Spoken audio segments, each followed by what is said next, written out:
बोला बोला छठी मैया की।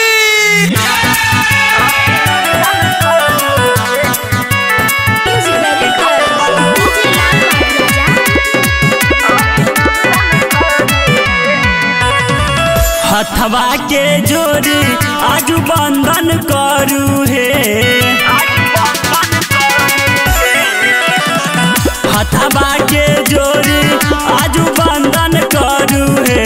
तो घाट पर गलाई गोसाई आई अभिनंदन करू हे। तो घाट पर गलाई गोसाई आई अभिनंदन करू हे। हथवा के जोड़ी आज बंधन करो हे, हथवा के जोड़ी आज बंधन करो हे। कि घाट पर उगले गोसैया अभिनंदन करो हे। कि घाट पर उगले गोसैया अभिनंदन करो हे।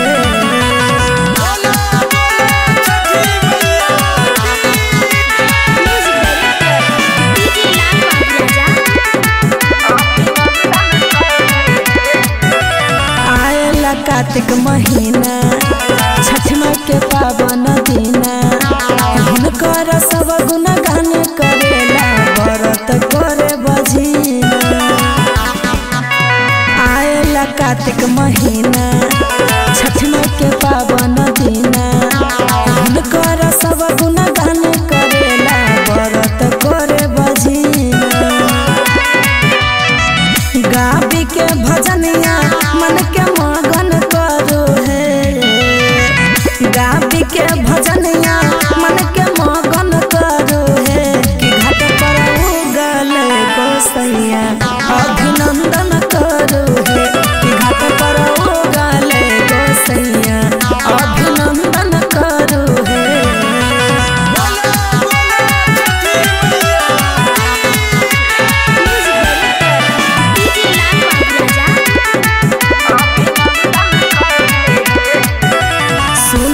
छठी मैया बलका पहो खसैया, विनती करिला सुना छठी मैया पार कदहु मनैया।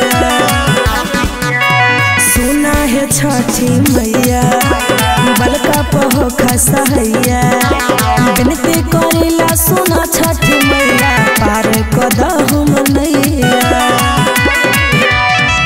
हथवा के जोड़ी आजू बंधन करू हे, हथवा के जोड़ी आजू बंधन करू हे।